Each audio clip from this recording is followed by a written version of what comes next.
Swayam Prabha. Digital India. Educated India.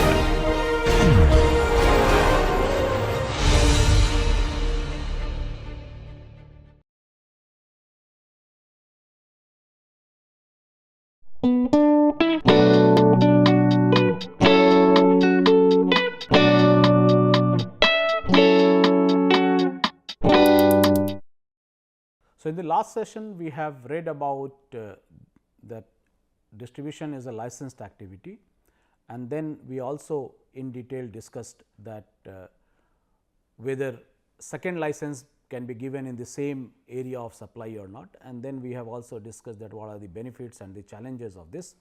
In this session we will be discussing about the duties of distribution licensee. We will also discuss what are the powers, we will also discuss universal service obligation, and then we will discuss certain case laws to understand that how law has been developed in this sector on this area. Now, section 42 of the Act talks about the responsibility of the distribution licensee. If you look at the language, it says duty. So, this is something which is a statutory obligation, legally imposed obligation on the licensee. And what is the obligation? To develop and to maintain an efficient, coordinated and economical distribution system in his area of supply. So, the law has conferred this obligation on the distribution licensee, that it is the responsibility of the licensee to install substation, to lay down the wires, to ensure that the connection reaches to the consumer at the place where the consumers are residing. So, all these are responsibilities of the distribution licensee. It also says that distribution licensee can very well be allowed to open up its own infrastructure for others. But then for that it says that the appropriate commission what I mean is, obviously if it is intrastate, it is the state regulatory commission, if it is intrastate, it has to be central electricity regulatory commission. So, the appropriate commission shall decide on open access. So, open access here, what does it mean is the availability of the infrastructure of the licensee for others, and open access is one of the remarkable additions in the power market through 2003 Act. It is for bringing in competition, it is for bringing in transparency, but then the law says that let this open access be done in a phased manner, not in one go. Let it be decided in phases. The reason being that power market has been very guarded one right after independence. Since independence, it has been a heavily regulated sector where state alone was the player, and therefore, the opening up of the market, the complete liberalization must happen in a gradual manner, so that there would be a confidence of the player, there would be very careful examination of the rules, and that is why it says so. Now, if open access has been allowed, the law says that surcharge is to be paid by the one who is availing the open access, and the reason is that once a license has been given to the distribution licensee, he has the obligation to supply electricity to all in his area of supply.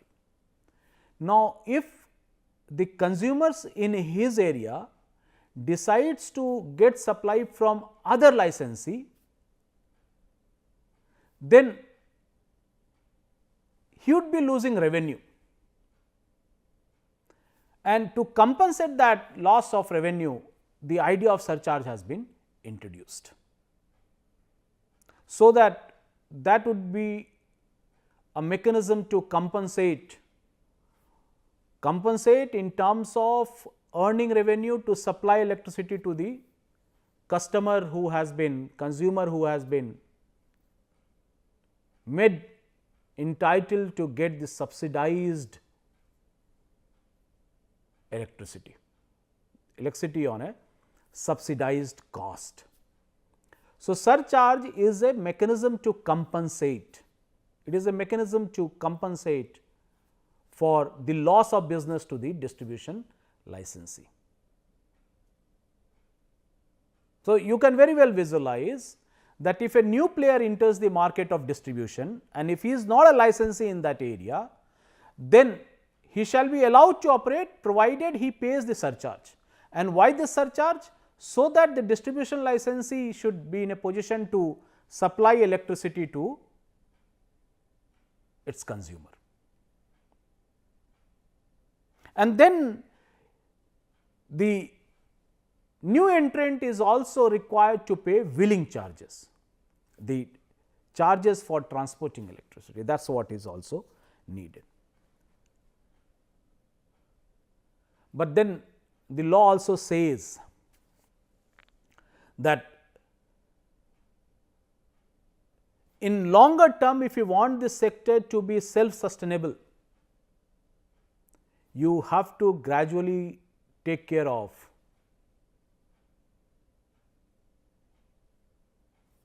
the cross subsidy and surcharge. The reason being that it is all about, as I discussed in the last session, you are taking money from one pocket or you are taking money from one person and handing it over to another person, and this cannot be a way to operate business in the market. What shall be the mechanism? That whatever electricity one is consuming, the consumer must pay the cost of that electricity. But then the question comes in that is he in a position to pay? Does he have that financial ability to pay? So, until that financial ability is attained, this cross subsidy mechanism has to be there. But no surcharge is to be levied if distribution segment is being used by captive power plant to transport electricity from its generating units for its own use, then no surcharge. This is obviously to encourage generation capacity. So, if captive power plant generates electricity and wanted it to transport for its own use, which is not nearer to the generating unit, it is far away, and then therefore, this network has to be used, then the law says no surcharge. In order to promote competition, it has been suggested that open access must become a reality for the large consumers, the one who are having the requirement of more than 1 megawatt. For them, the application to open access must not be denied, because after all there has to be some beginning for bringing competition in the market. So, if it is not to be taken up from the,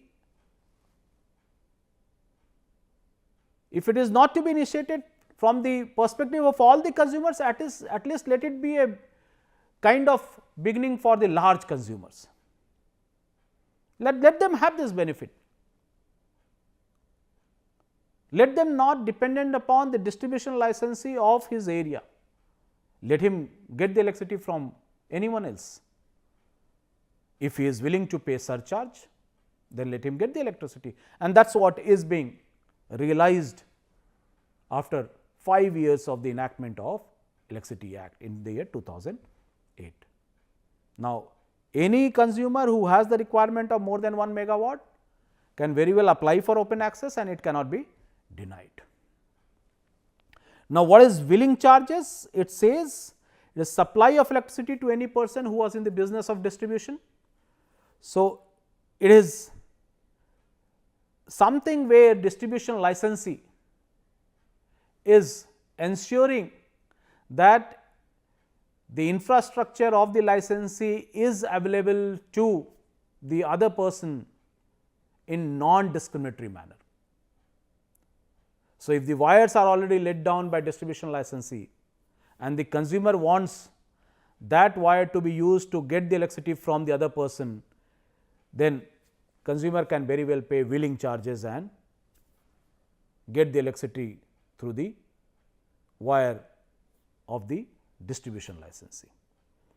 And then it says that additional surcharge is also to be levied on wheeling charges, that is for getting the fixed cost. We know that there are two costs which are generally available in tariff formula. One is the fixed cost, the other is the variable one. One, it says fixed cost here is it is to be taken from a person who was permitted to receive electricity other than the licensee. So, additional surcharge is possible, and fixed cost comprises of financing cost, interest, depreciation, profit and tax liabilities of the utilities. So, that is what is the scheme which has been suggested. Now, 43 makes a very important provision. It imposes an obligation, what we call as universal service obligation, and that obligation is of the distribution licensee. 43 says that if an applicant applies for getting the supply of electricity, regardless of whether he is owner of the premise or he is an occupier of the premise. So, you can very well make out that the law, as far as ensuring supply of electricity is concerned, treats individual equally. It does not make any distinction that whether he is an owner of that premise or he is an occupier. So, even if he is a tenant, he can get the electricity.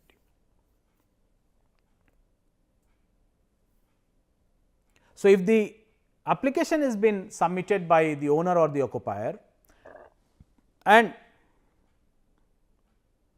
if he is meeting with all the requirements, then the distribution licensee has an obligation to supply electricity within 1 month. Within 1 month it has to be done. A timeline has been given. This 1 month can be diluted only when there is no infrastructure in that locality. If distribution licensee has been asked to supply electricity in a remote location, where for the first time there is a need to install transformers, substation, laying down the wires, or it is for rural electrification, then this 1 month timeline can be extended. Otherwise, 1 month is a statutory timeline which has been given. And it is the duty of the licensee to provide electric plant or electric line to the premises of the applicant. So, he cannot, the distribution licensee cannot take the argument that, see, the applicant did not facilitate the whole process. It is the responsibility of the distribution licensee. Once the charges are being paid, once the security amount is being paid, once his application is approved, distribution licensee has this responsibility.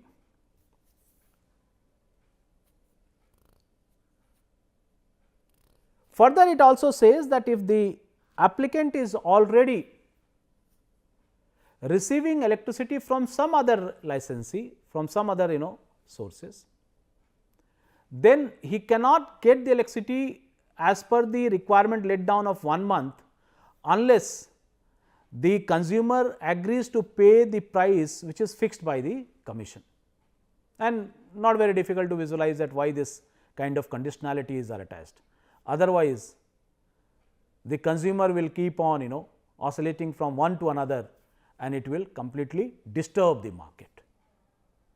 So, if he is already getting a supply from one licensee, if he wants to switch over, he has to agree to pay the price as fixed by the appropriate commission. That is what it says.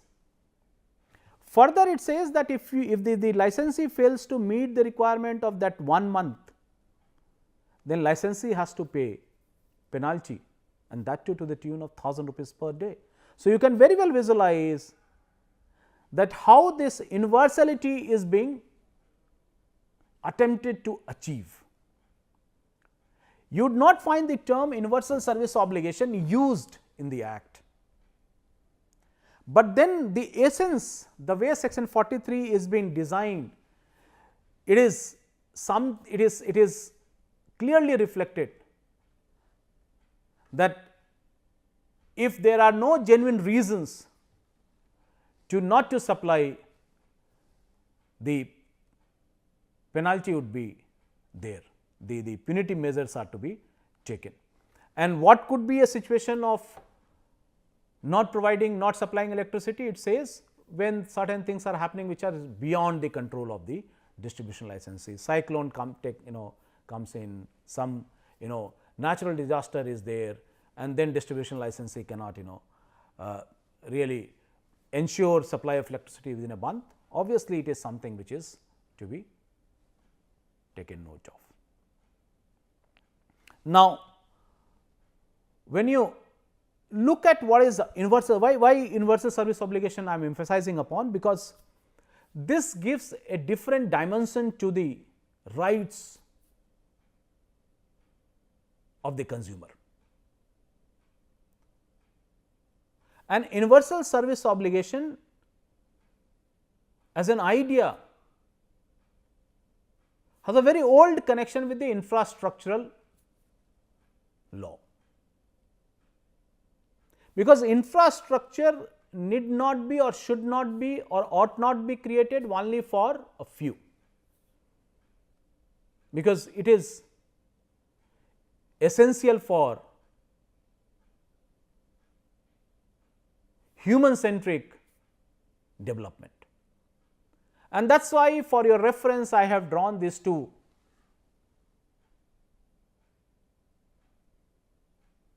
references, two laws, where you would find the reference of universal service obligation, and it has to do with the telecom services. In fact, the idea of universal service obligation has its origin, has its genesis in telecommunication services. For the first time, you would find that it has been incorporated in 1934 Act of the United States Communication Act, and what it says, I read, to make available so far as possible to all the people of the United States a rapid, efficient, nationwide and worldwide wire and radio communication service with adequate facilities at reasonable charges. So, what is important is to all the people and at reasonable charges, and this is what is the essence of universal service obligation. If either of them are not being taken care, it is not a universal obligation. And then you have 2018 European Directive on Telecommunication, a minimum set of services of a specified quality which all end users have access at an affordable price in the light of a specific national conditions without distorting competitions. Again, minimum set of services, that is bare minimum must be available to everyone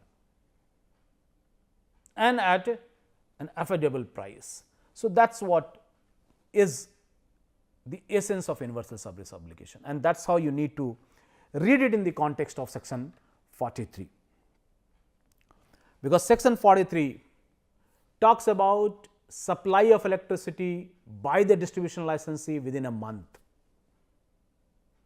When the application is submitted,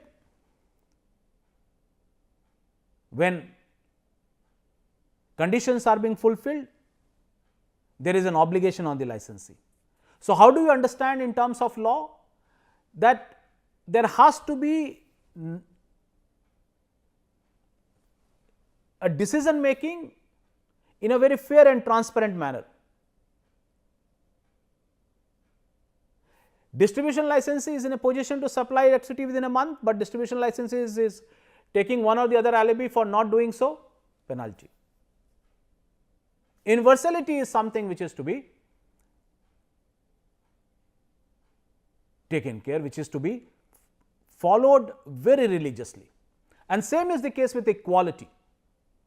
Please do take note of this fact that why section 43 becomes very important in today's context, because in the last century electricity was considered to be a very prized commodity. It was not available to, even if you apply for connection, it was taking years to get the connection.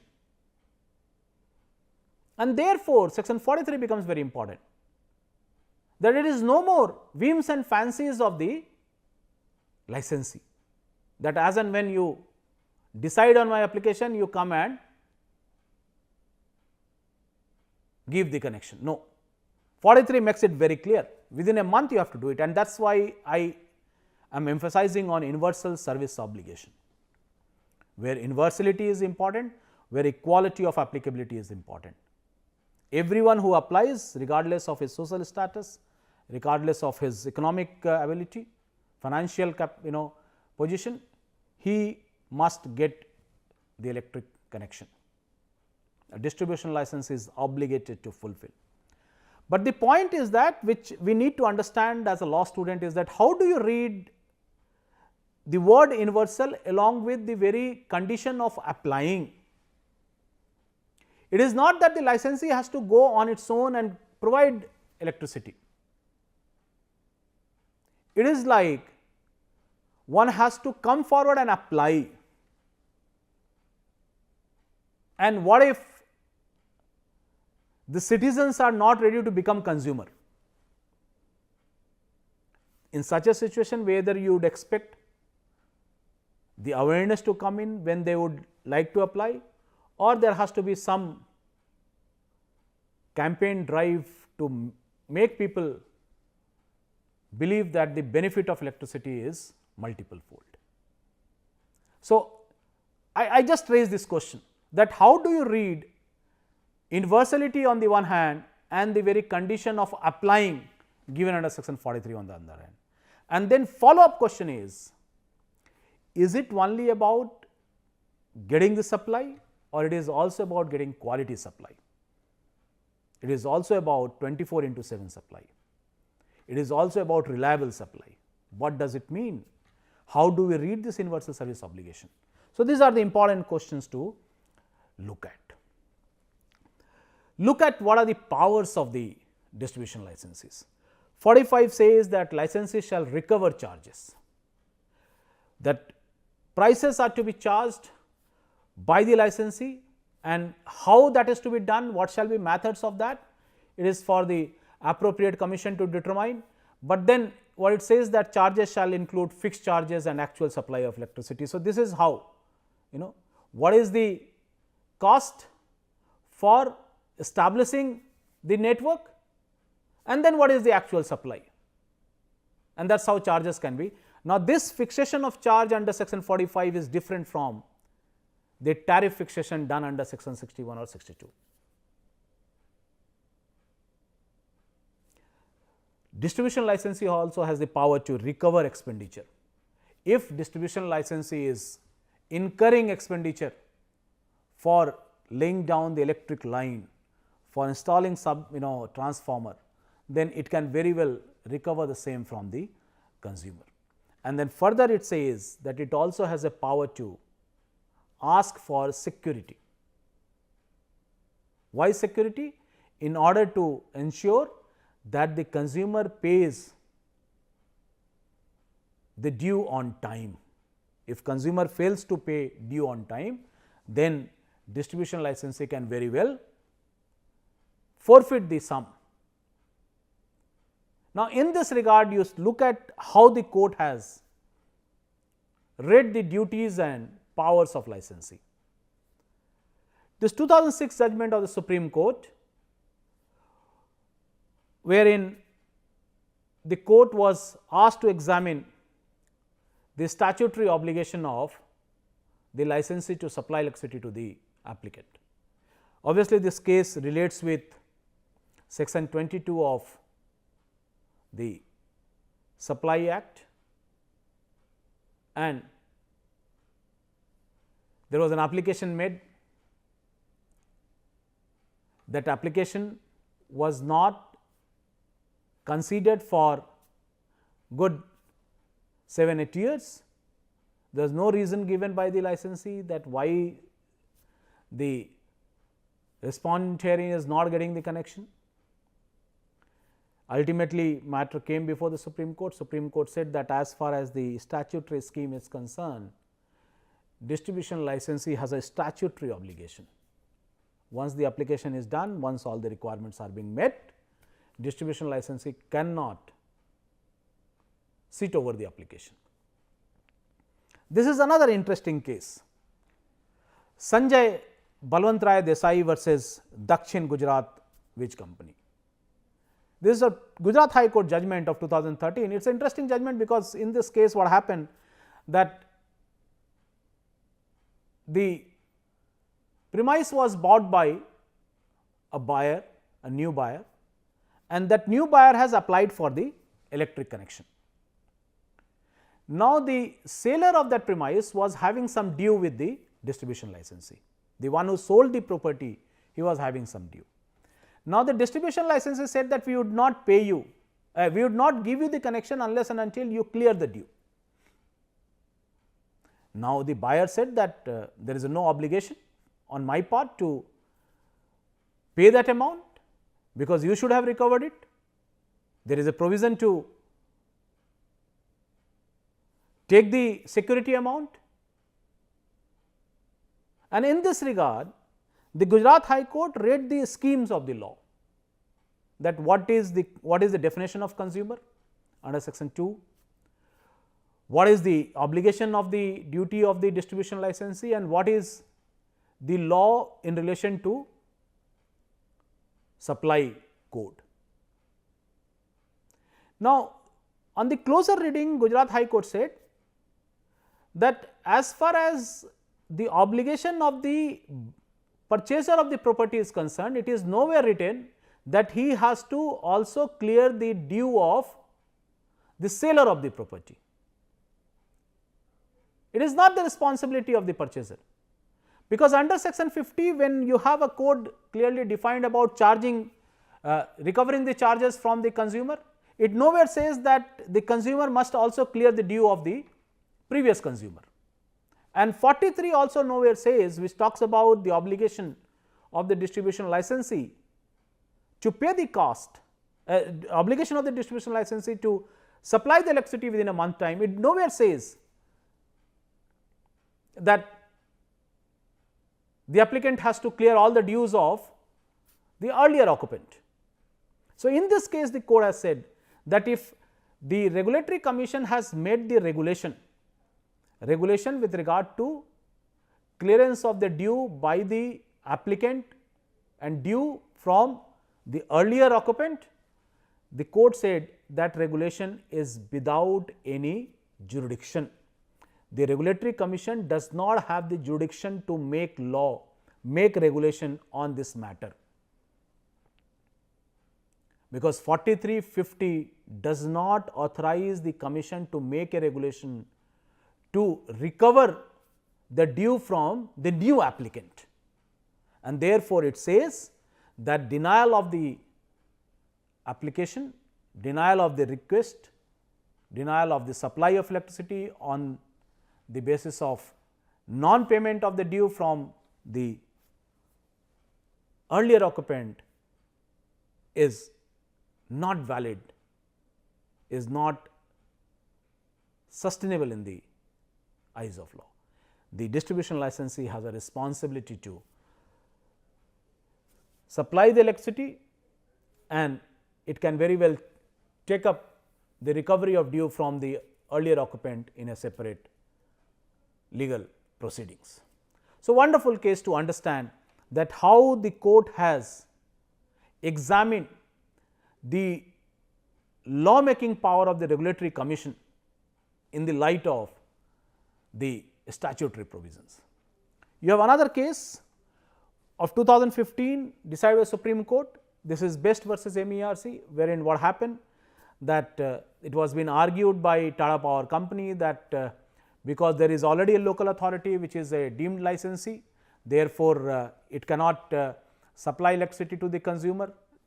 Now, the court looked into the scheme of the law. The court has said that once you become second licensee, even if there is a local authority, you do have a responsibility to supply electricity. If local authority refuses to allow you to wheel the electricity, then it is the responsibility of the licensee to lay down the infrastructure, to lay down the wires. The court has said that there is no exemption from the obligation given to any licensee if there is a presence of local authority as a deemed licensee, because Best here was a deemed licensee in this case. This is another important case where you would find that Mrs. Sarottam Ispat Limited was been asked to pay security amount for a high consumption. Now, Sarottam Ispat Limited has applied for prepaid meter, and section 47 says that for prepaid meter there need not be any security amount. Now, the distribution licensee said that that prepaid meter is not available, that is still that is not available in the market, and therefore, they cannot really install that. But then they have said that the deposit is to be paid because of the higher consumption. This was challenged by Ispat Limited, said that because we have asked for prepaid meter, there is no question of paying any additional deposit amount. Matter went to the court. Court said that because prepaid meter is not available, the distribution licensee was well within its power to ask for higher deposit under section 47, and then there is no reason that why it should not be paid. So, when you look at it, you find that the judiciary is somewhere in a way drawing a balance between the interest of the consumer on the one hand and the interest of the distribution licensee on the other hand. These are some proposed amendment in the case of distribution segment. So, now when you look at this, you find that the court has done a good balance, and with this we complete our discussion on distribution, the duties of distribution licensee, and then what are the powers of distribution licensee and how the court has addressed the issue. Thank you very much.